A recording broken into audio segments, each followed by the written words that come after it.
Tonight on CTV News, heated debate over the future of development in Vancouver. It is disappointing that this incredible project is being politicized right now. Disappointment for the ruling ABC party, why a plan to create a city-owned development company failed. On one hand, the city is densifying our city, and on the other hand, the VSB is downsizing school sites. Parents fight to protect school land from turning into condos. For me, personally, really awesome to see these guys go on and have this success. The Blue Jays West Coast connection, the stars who played for the Vancouver Canadians, now heading to the World Series.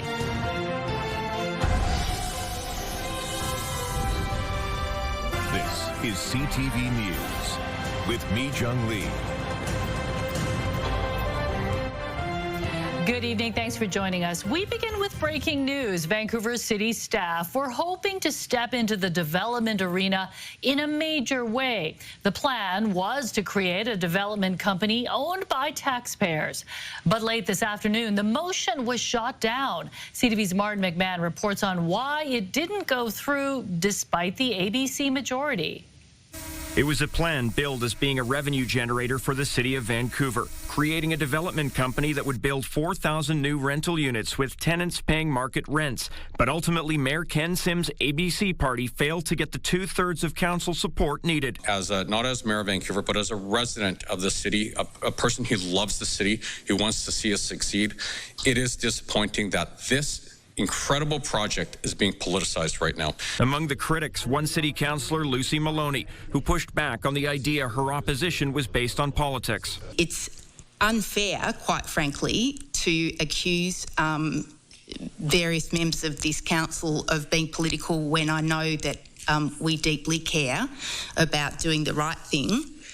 It's just that the right thing can look very different from different life perspectives. Others questioned the timing of the city getting involved in development, given the economic environment. I mean, at a time when other developments for purpose-built rental aren't penciling out, and we're hearing lots of pain in the industry, we're moving ahead on this, and I realize it's a long game, but what is the imperative to do this? The result was frustrating for councillors who felt the proposal would have generated significant income for the city. 25 to 30 years out, you're looking at $250 million.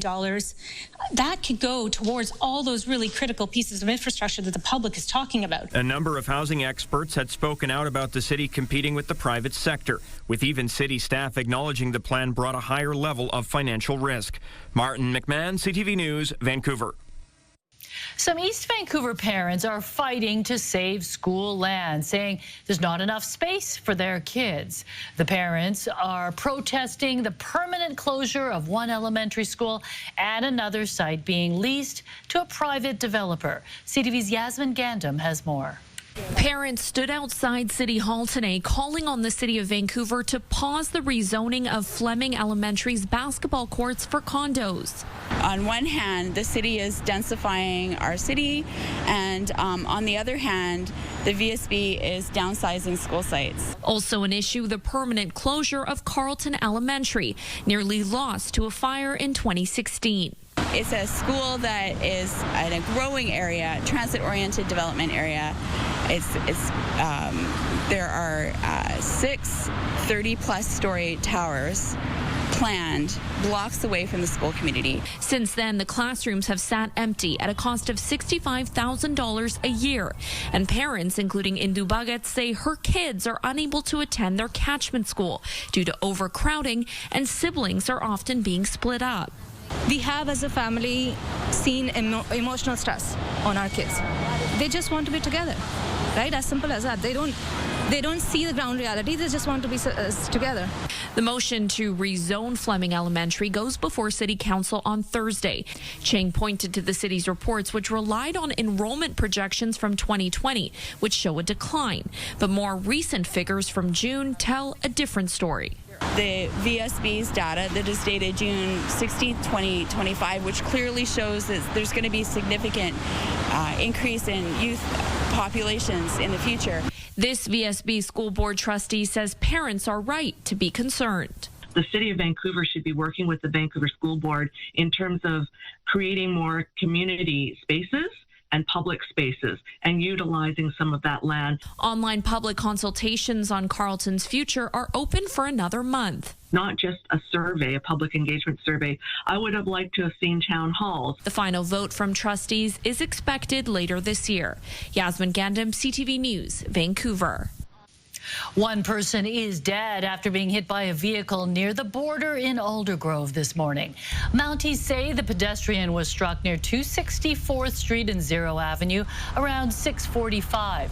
Despite the life-saving efforts of first responders, the victim died at the scene. Road closures in the area were in effect for several hours. Anyone who witnessed the crash or has dash cam video from the scene is asked to call Langley RCMP. CTV News has learned there has been another assault on a nurse in Metro Vancouver.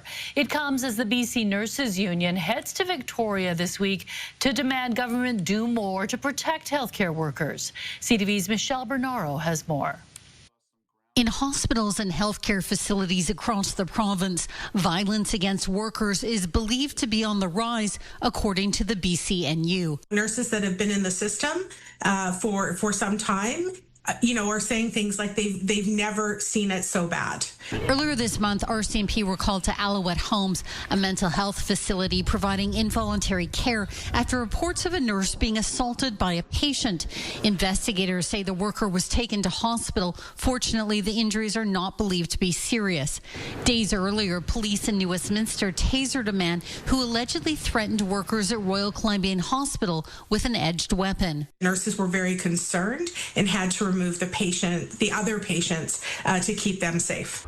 And there's been other disturbing recent incidents. The union says they are supporting nurses who are dealing with a person who has mental health issues who has attempted to sexually assault female staff at a facility. Healthcare facilities are like pressure cookers right now. I'm very alarmed to hear about these things, as always. The health minister says she's continuing to work with the union and her counterparts in other provinces to find answers. Particularly interested in a conversation I had with the minister from Manitoba around the use of AI weapons detection technology, and of course that is something that we are actively considering. The union wants more nurses hired, saying when there's enough staff to provide timely care, assaults on workers decrease. I agree with more nurses and more staff, but also more hospital beds, because if you're doing hallway medicine in an emergency setting, that in itself is not safe. The BCNU also wants more specially trained relational security officers to work in healthcare settings. There's many facilities in British Columbia that there isn't any provision of security. The union heads to Victoria this week to meet with elected officials and urge them to do more to stop the violence. Michelle Bernaro, CTV News. Vancouver Coastal Health responded to CTV late this afternoon about the October 8th assault on a nurse at Alouette Homes. It says staff responded quickly and safely resolved the issue.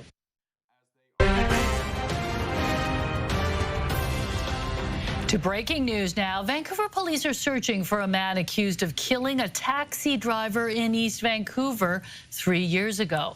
Kevin Chirac is following this in the Breaking News Center. Kevin, what do we know?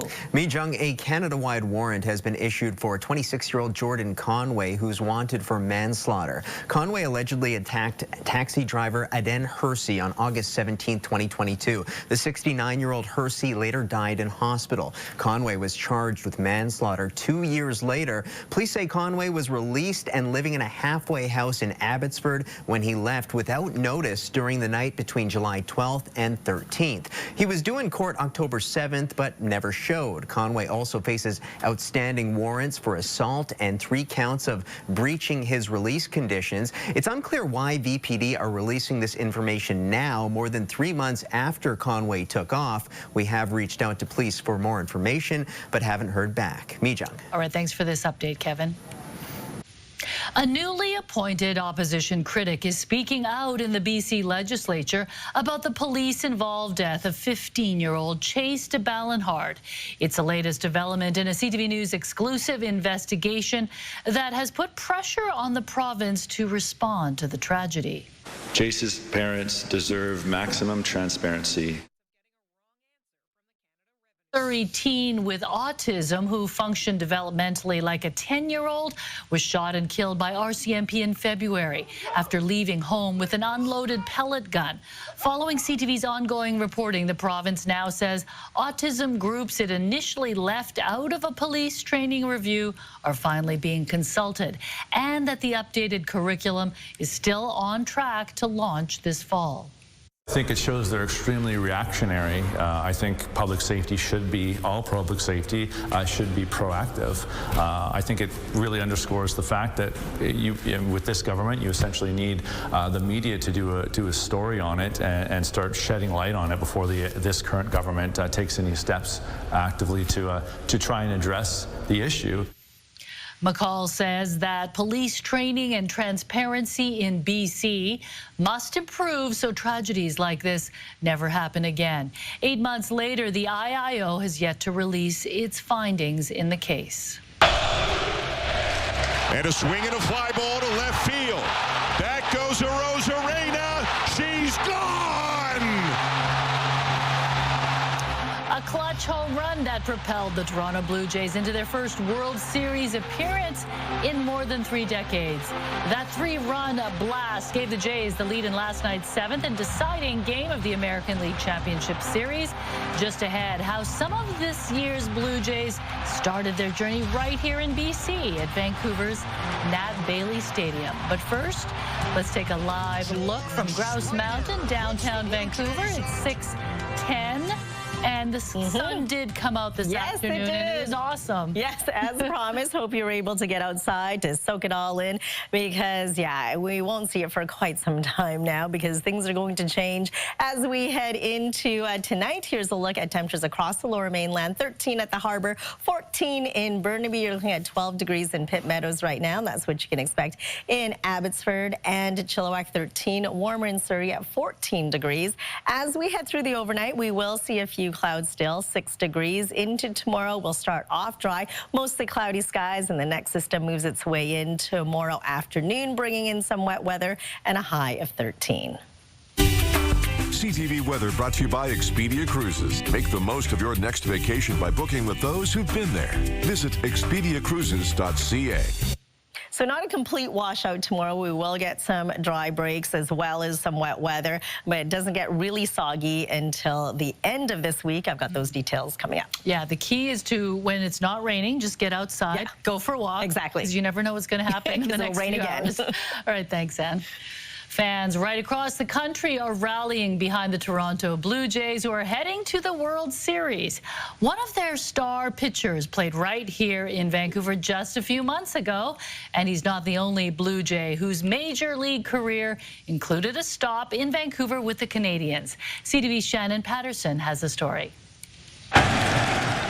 He gets Raleigh. 5 months before Treya Savage helped propel the Toronto Blue Jays to the World Series, he was pitching at Nat Bailey Stadium for the Vancouver Canadians. You could tell Treya Savage certainly had that X factor to be successful and to be successful quickly. The 22-year-old phenom is one of several current Blue Jays who played for the Vancouver Canadians, the club's single-A affiliate. Mason Fluharty was making his pro debut for the Vancouver Canadians back in 2022. He had never pitched professionally before he put on a Canadians jersey. That's a nice little feather in our cap for what he's now gone on to do. His 2-2.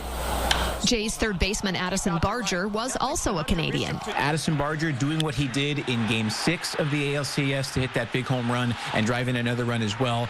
He was doing that for us starting in 2021 in the final week of the season, and then for most of 2022. Jays manager John Schneider also managed the Canadians in 2014 and 2015. After the Game 7 win, he shouted out the fans and the city where it started. From coast to coast, to have, you know, this team to grasp onto is really cool. And it's easy for me to say that because I've been part of it for a long time, you know, and I felt the connection when I was managing in Vancouver, you know what I mean, as a minor league affiliate, as a Canadian big league team too. So it's special for everyone that's involved with our organization. For me, personally, really awesome to see these guys go on and have this success. And it's stuff that I've been able to see internally for a long time. Now the world gets to see on the biggest stage. The broadcaster who watched their journeys from single A to the majors thinks the Jays have a real shot. I certainly think that if it was going to be anybody beating the Dodgers, it's going to have to be the Blue Jays. When the series shifts to LA for games 3, 4, and 5, Zickel will be there. To be able to make it down south to Los Angeles just to try and represent for the Seas and for Vancouver and for Canada will be terrific. Trey Savage will likely get the start when the World Series kicks off on Friday, just 146 days after he was striking out batters at the best little ballpark in Canada. Shannon Patterson, CTV News, Vancouver. Still ahead, the frenzy for seats to the World Series hits fever pitch. Thinking of a trip to Toronto? What fans will have to pay to get into the Dome for a game. That's later in tonight's show. Police in New Westminster are asking for the public's help identifying 3 suspects in a robbery and assault. It happened in Moody Park's lacrosse box last Friday around 5:20 p.m. Police say 3 young men approached a pair of men, punching one in the face and stealing his wallet before running off. The suspects are all described as South Asian, around 18 years old. One was seen riding a black e-scooter. Anyone with information is asked to call New Westminster Police. A Coquitlam RCMP officer accused of sharing racist and discriminatory messages was the focus of a code of conduct hearing today. Closing submissions are underway as 3 constables remain on paid leave and waiting on their fate. As CTV's Craig Krause reports, the investigation into the Mounties is being called biased. Closing submissions are underway in the misconduct case that alleges sexist, racist, and discriminatory messages were sent in group chats and on police computer terminals by 3 Coquitlam RCMP officers, including Constable Philip Dick, who was the focus of Tuesday's hearing.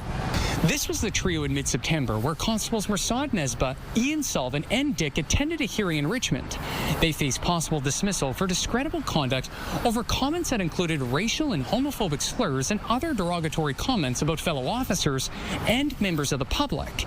On Tuesday, Dick's lawyer Anita Atwal says the investigator assigned to look into the messages was engaged in a witch hunt against her client and had tunnel vision.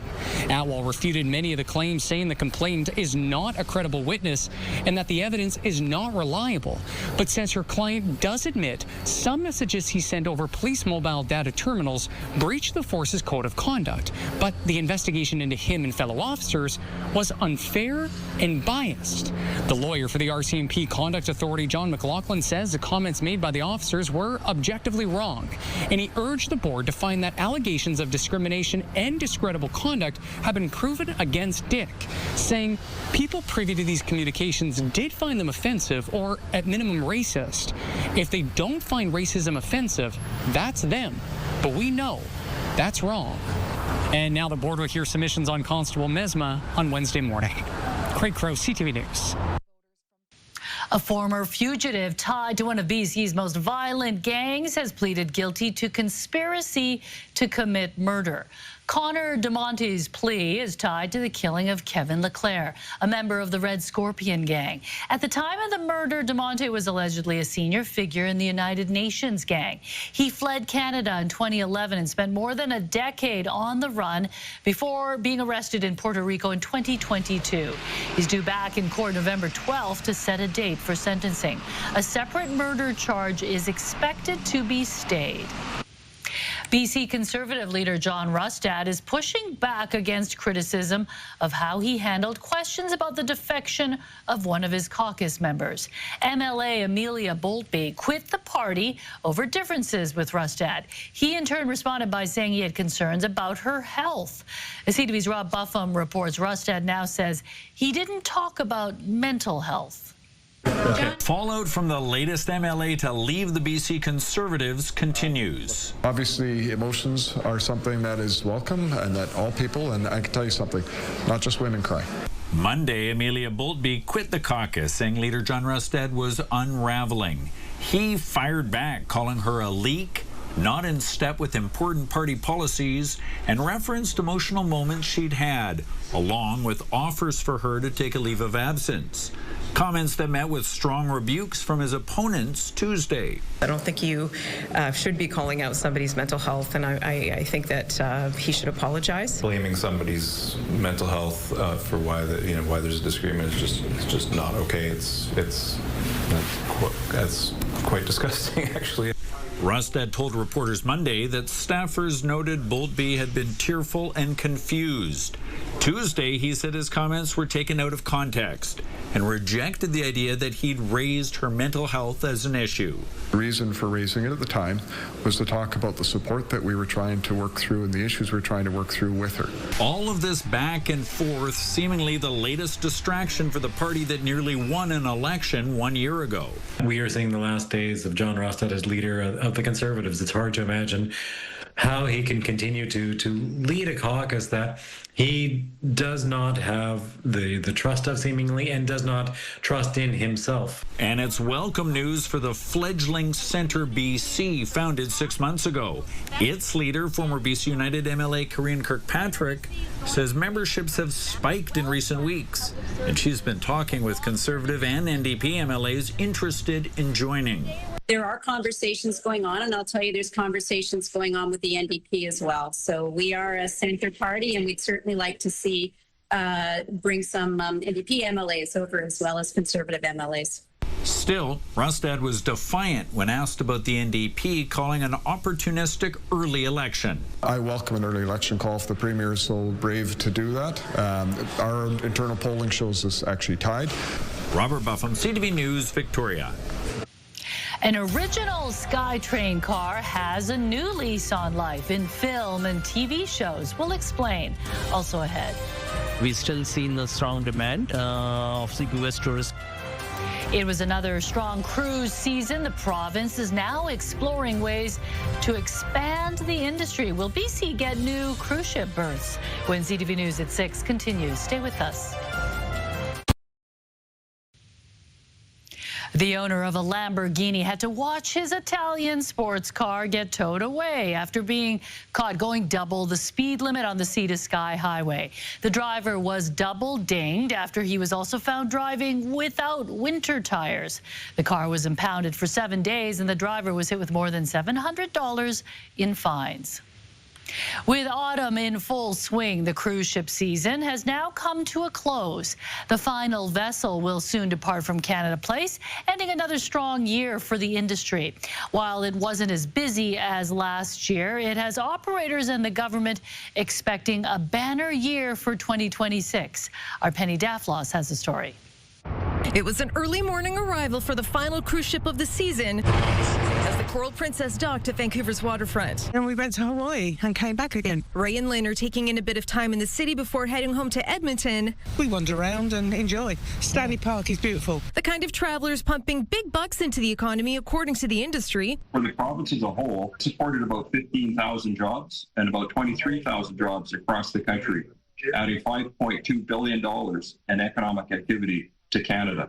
$1 billion of that locally, but it's not just Vancouver's economy benefiting. Hundreds of thousands of passengers stopping in Victoria, continued growth in the Port of Prince Rupert, more than 50,000 cruise passengers stopped there. And while this year's numbers were down slightly from last year's record, they're still big. 301 ships visited Vancouver, bringing 1.2 million passengers. Next year, 355 ships are already booked, anticipated to bring 1.4 million people. That's almost about an 18% increase. And while Canadian travelers may account for the dip, Americans don't seem to be deterred by the trade war between our countries. To a certain extent, the geopolitical issues always plays in people's mind when they choose to travel.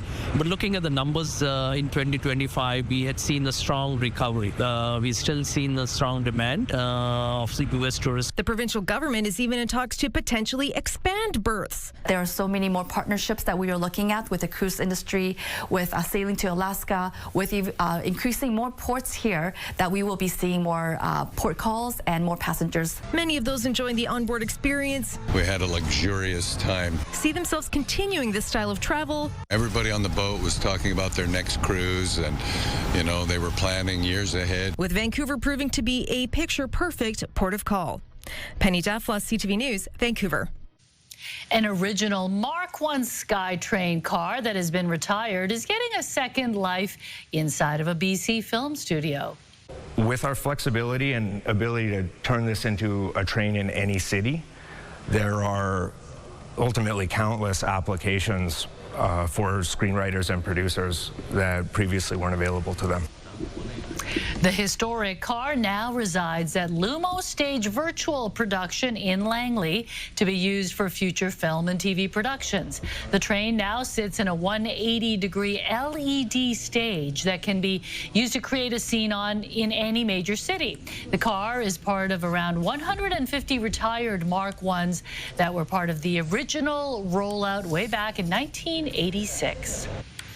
A huge honor for a young Canadian pianist, how he did at a prestigious international competition. Also ahead. It feels preventable. So that's what we're trying to do. We're trying to prevent this. A call for change from the family of a 12-year-old boy who was killed after being hit by a car on Vancouver Island. That story next.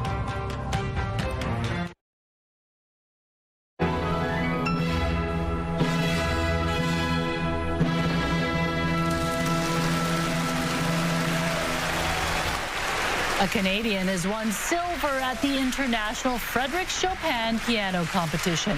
20-year-old Kevin Chen is originally from Calgary. He was one of 5 Canadians at the competition in Poland. American Eric Liu won the gold medal, which comes with a cash prize of just under $100,000. A Vancouver Island couple is looking for legislative action after their son was struck and killed by an oncoming car. With more questions than answers, the devastated family now hopes that their heartbreak can help spur province-wide change. CTV's Andy Garland reports.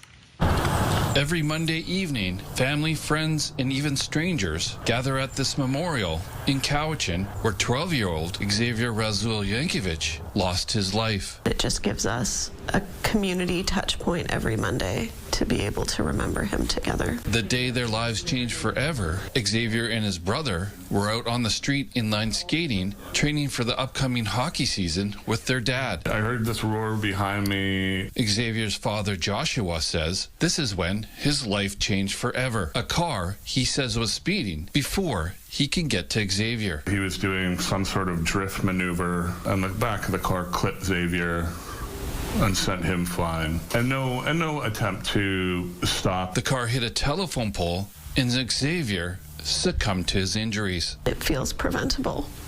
So that's what we're trying to do. We're trying to prevent this from happening to somebody else. What they're trying to do is create new legislation called Xavier's Law, which is modeled after proposed legislation in Ontario. It would revoke driving privileges in cases where dangerous driving played a factor in killing someone until the case can be heard in court. It's not a right, it's a privilege. And so this would help to deter and also take off the roads dangerous drivers. Premier David Eby recently met with the family about Xavier's Law. We're hoping that the government introduces the bill either in this sitting session of the legislature or in spring. According to police, the driver involved in Xavier's death is a minor and no charges have been laid. Andy Garland, CTV News, the Cowichan Valley.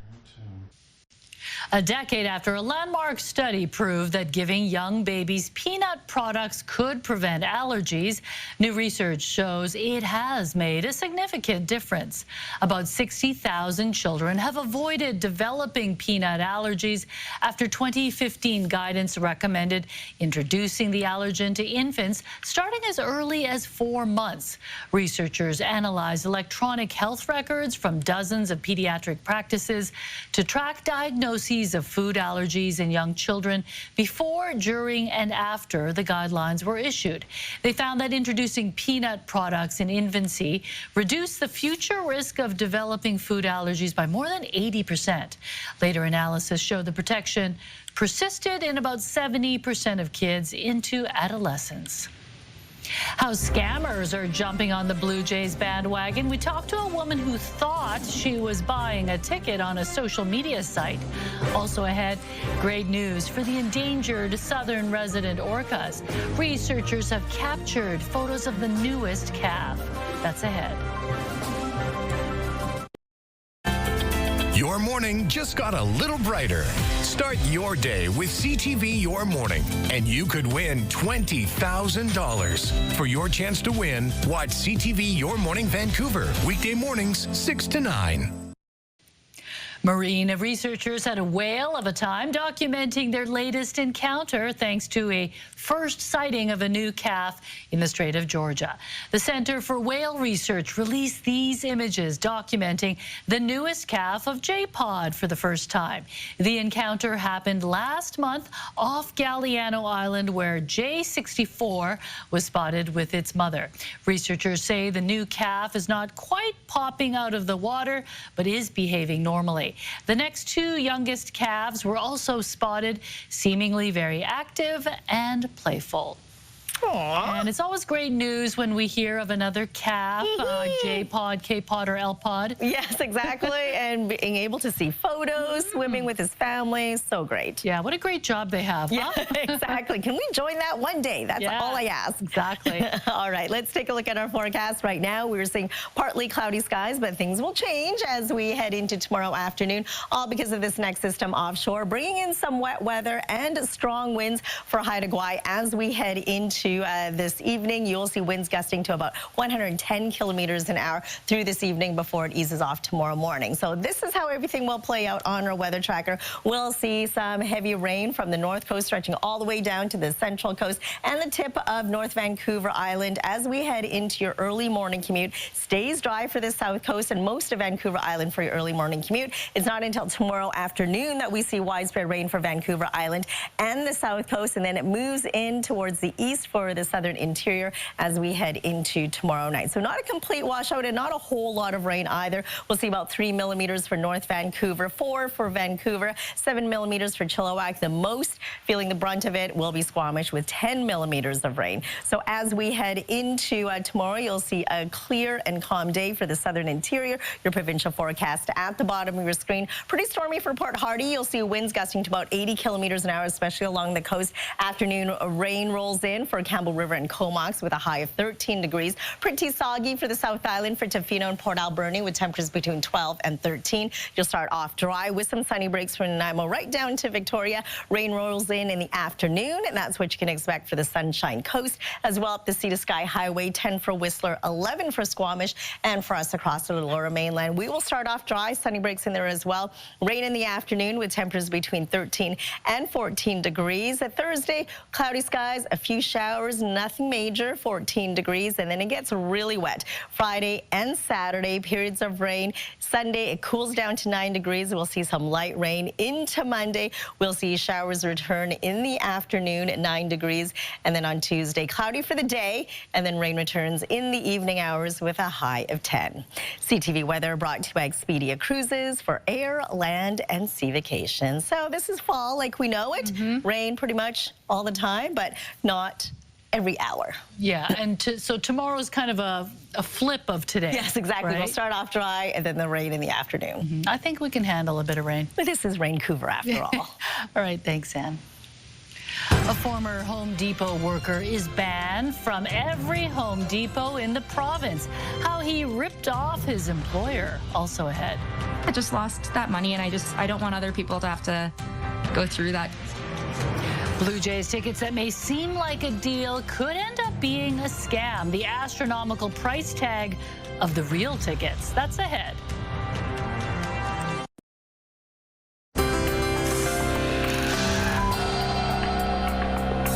Taking a look at today's markets, the Canadian dollar traded for 71 cents to the American dollar. Oil was down 22 cents, closing the day at $57.24 U.S. a barrel. Gold lost more than $250 on the day. The TSX closed lower, down by 527 points. The Dow Jones closed higher, up 218 points. A BC man has been banned from every Home Depot in the province after stealing more than $14,000 worth of tools from the company he worked for. 24-year-old David Schritter admitted in court to sneaking merchandise out of the Prince George store to sell on Facebook Marketplace under a fake name. The thefts happened over a 3-week period in 2023. Store security eventually caught on and called police, who found stacks of tools in his home. On top of the Home Depot ban, he's been sentenced to 14 months of house arrest and must complete 50 hours of community service. They're the hottest tickets right now. Jays versus Dodgers in the World Series. Prices are soaring, and some fans are turning to social media for cheaper seats. But as CTV's Pat Foran reports, scammers are already cashing in. And a swing and a fly ball to left field. As the Toronto Blue Jays get ready to take on the Los Angeles Dodgers, at one point this morning, there were 235,000 fans online trying to purchase tickets. They sold out in about 30 minutes. Cadence Bunky of Toronto was one of the lucky fans. Once I got through, there were not that many tickets left already. Like, a lot of them were resale. Bunky was able to buy 2 seats in the 500 level for $500 each, and 2 in the 200 level were $750 per ticket.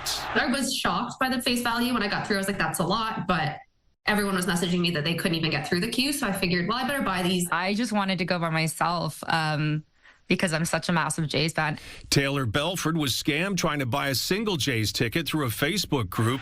It was for Game 6 of the Jays and Seattle Mariners at $150 for a ticket in the 200 level. She says it seemed like a bargain, but the seller claimed they couldn't go and didn't want the seat to be wasted. It was, again, somebody supposedly that had tickets that wasn't going to be able to go, that didn't really care about the money. After she transferred the money, the seller said he couldn't separate 2 tickets and told her to send another $150.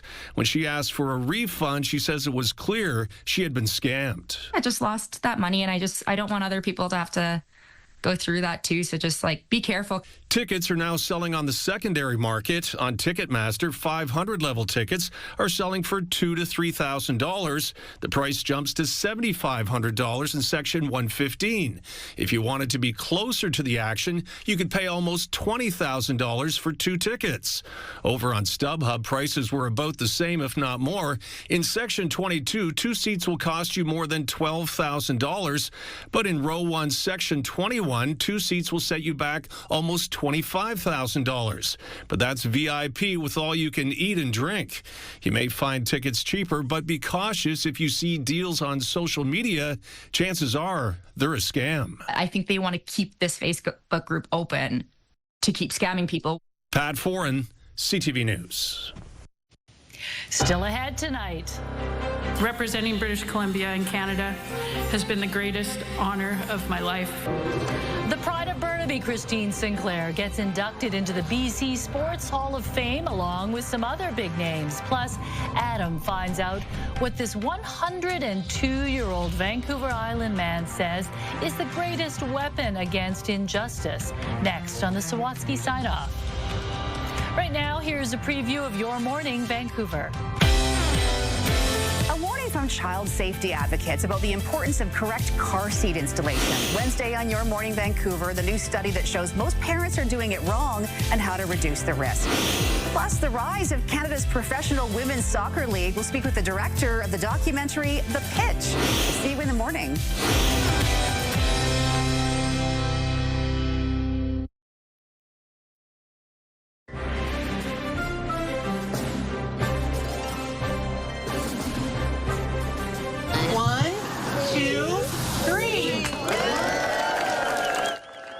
Officials in Chicago honored late cheer star George Wendt, designating the street where he grew up as the honorary George Wendt Way. Lifelong friends, family, and neighbors reconvened on the block where his former home still stands. The Chicago native was also known for his recurring role as Bears superfan on Saturday Night Live. Wendt died in May at the age of 76. Today marked a momentous day for those who have made historic contributions to sport in the province. The BC Sports Hall of Fame inducted the class of 2025. It's the highest sporting honor in BC. In the Builders Coaches category, the organization recognized Chandra Madosingh, Dr. Saul Miller, and Wes Wu. The BC Lions men's football team from 2000 was also inducted, as well as 5 athletes: Ray Ferraro, Cindy Devine, Walter Wu, Nathan Hirayama, and Christine Sinclair. The voice of the Canucks and famed sports broadcaster Jim Hewson was also honored. It's really a neat emotion to be amongst all of these people and the past inductees. It's a room full of fantastic memories, and that's what days like this are all about. It's a time to share the stories of your past and remember the people that were influential in sport in the province, and so it's a great day. It's a huge honor, a little surprising in that I just retired, 11 months ago. But yeah, it's a huge honor. Very proud of where I'm from, and it's great to be able to share this with my family. Since 1966, the BC Sports Hall of Fame has inducted 462 individuals and 71 teams to its Hall of Champions.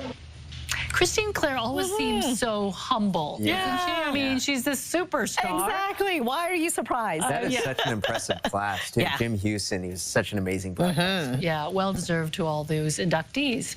Well, a snow leopard cub is having a gourd time at a Michigan zoo. Juniper, or Junie, was born in late July at the John Ball Zoo in Grand Rapids. While snow leopards don't usually eat pumpkins, zoo staff say they love to play with them, and Junie's no exception. The nearly 3-month-old is still a ways from joining the main habitat, but as she builds confidence, she's enjoying some pumpkin spiced enrichment behind the scenes. Oh, she's adorable. Very cute. Everything, right? I don't know if they do like eating the stuff, though. No, I think just playing. Yeah, it's good enough, right? Good fiber. Yeah. Okay, we're going to get to the Sawatsky sign-off in a minute. Kevin, what's coming up tonight at 11:30? Well, Mee Jung, CTV News has learned some City of Vancouver staff will have to come back to the office full-time. We've obtained an email from the city manager saying, explaining why remote work is no longer allowed for some. Plus, the Vancouver high school teacher who brought this old rifle to class is getting a teaching timeout. We'll get into the punishment, plus tell you what his reasoning was for bringing the weapon to the school. That and all your late-breaking news coming up at 11:30. Yeah, I'm sure that must have startled a few of the students. A little bit. Okay, thanks, Kevin. From surviving bullying as a child to flying missions in the Second World War, George Brewster has spent most of his 102 years fighting for what's right. And as Adam explains in tonight's Sawatsky sign-off, the veteran says his greatest weapon has always been love.